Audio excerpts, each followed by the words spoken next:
think I can actually, I think I can be as funny as everybody has been so far. And I'm a comedian in my real life, so that's pretty sad. But that's fine, it's okay. I'm not bitter.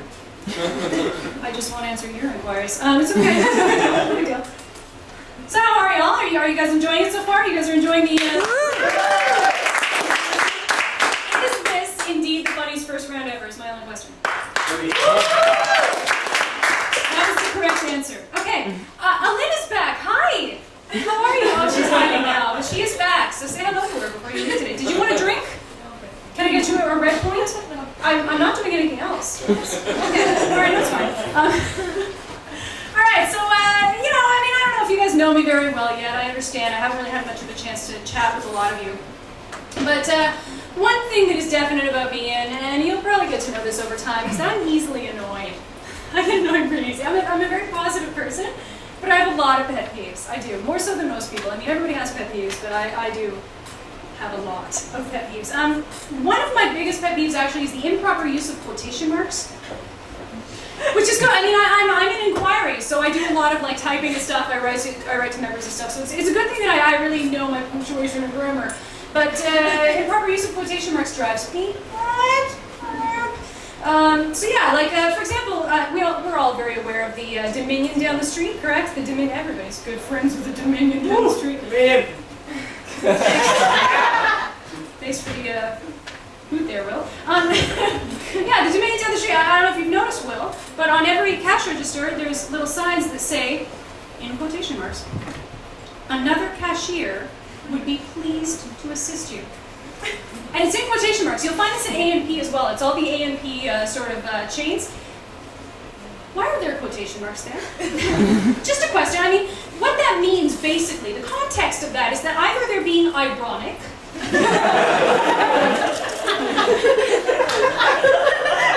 and correct me if I'm wrong, but Dominion isn't known for its lightning wit, or they're actually quoting somebody.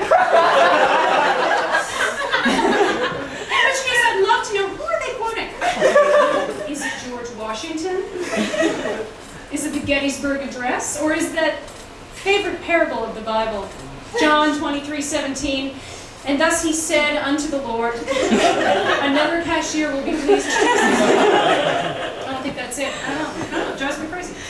And the thing is, I find that this pet peeve follows me everywhere. Like, I don't know, some of you may not know this. I worked on a cruise ship for 4 months for Second City. I was doing copy on a cruise ship, which was like the best job of my life. Except I spent a little time in the Virgin Gorda, and I went to the Virgin Gorda baths one day because, it's a beautiful place. And I'm walking along one of the trails, and I see that there's this sign. And all it says is simply, "cave." Quotation marks, "cave." I have a picture of it on my Facebook, look it up. And if you think about it really, that's quite ominous, isn't it? Is it really a cave? What is it? I didn't go there, I didn't want to know. It was pointing in a direction, and I went in the opposite direction because I was terrified of it, but yeah. Speaking of terrified, you know who needs a kick in the pants is Lance Armstrong, doesn't he? I mean, for example, I don't know if you guys noticed. Sorry, but he does. He needs a kick to run. Well, anyway.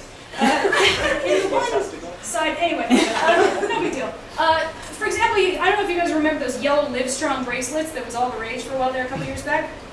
I don't know if you realize this, but this caused quite the stir in the healthcare worker area. For example, healthcare workers were really upset. I don't know if you realize this. I didn't know this until recently because the yellow bracelet is apparently the universal sign for "do not resuscitate." That would be awkward. Bring somebody back to life. Welcome back, you're alive. Live strong. Thanks. Just, all right. Very awkward. Another thing that drives me crazy is car alarms. Okay? Does anybody pay attention to car alarms anymore? Seriously, they start blaring, it just annoys people, right? Nobody actually goes to look and see if the car's okay, right? God forbid it's actually being stolen or vandalized or something, because people are just sitting in their homes going, "What is that?" So frustrating. You know what you want to do? If you have a car, if you want to get a car alarm that actually works, go out, get yourself a customized car alarm, okay? Do away with the sirens. Nobody pays attention to the sirens, all right? Get yourself a customized car alarm so that when it goes off, it sounds like a big group of people chanting, "Fight, fight, fight!" Brings Canadians to the city. The whole neighborhood there in minutes. It's amazing. I've never seen the like. So that's what you do. I'm telling you right now. And since when do we find babies dressed as fruit appealing? If you go onto my sign, my little desk book on my desk there, you'll see that one of my biggest pet peeves is babies dressed as fruits. Like those, you know those Ann Geddes pictures where the babies are dressed in apple costumes, or you guys know what I'm talking about, the lettuce costumes or something? I do not approve of society dressing our children as major food groups. Just every time I look at a baby now, I feel hungry. That shit ain't great. It's not a good idea. Not a good idea. You may have gathered, for those of you who aren't aware, I don't have any kids. I don't. Eventually I want to, one day. But not right now. I'm happy right now because my brother has a daughter. She's almost 3. My niece, I love her. Her name is Madeline. She's adorable. And the other problem that I have really with my niece is that I'm kind of concerned about her upbringing. Because when we were growing up, I mean, my brother's 7 years older than me. He wasn't always this supportive older brother, you know what I mean? Like, I remember one time when I was like 7, I was in my room, I was playing with my Barbies, and it was like, "Hey Barbie, you want to go to a party? Yeah, what do you want to wear?" "Oh, my brother walks in and he goes, "Are you talking to yourself?" "Only crazy people talk to themselves." I'm 7, I'm like, "No, I'm playing Barbies." "Well, there's nobody else in the room, is there?" "You're talking to yourself. You're crazy." So I start crying, I run to my mom.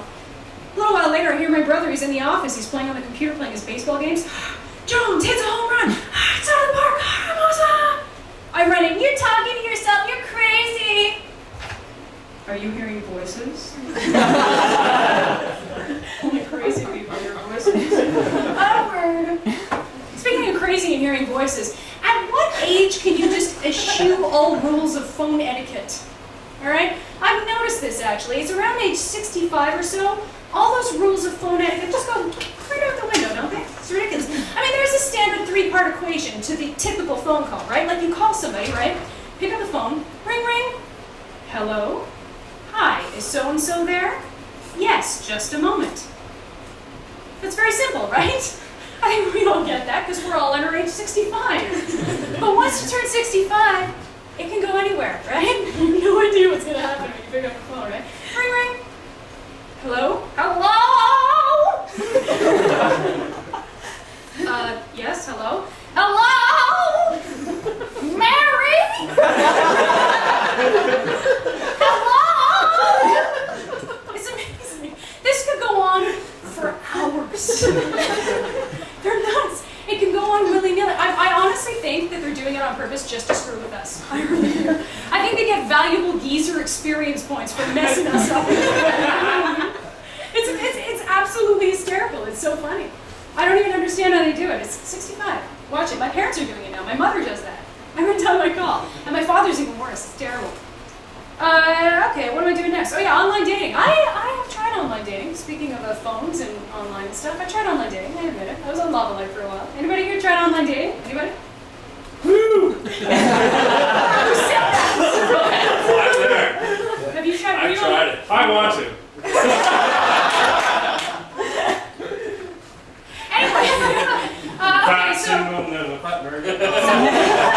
what the no? So Matt, you would know this, and for those of you who do know but you don't want to admit it, it's fine. On the average online dating site, there are 3 categories, right? There's dating, there's relationships, and there's intimate encounters. Hello. I will be searching for your profile just to see if you actually did it. I will. No, seriously, like there's 3 categories, right?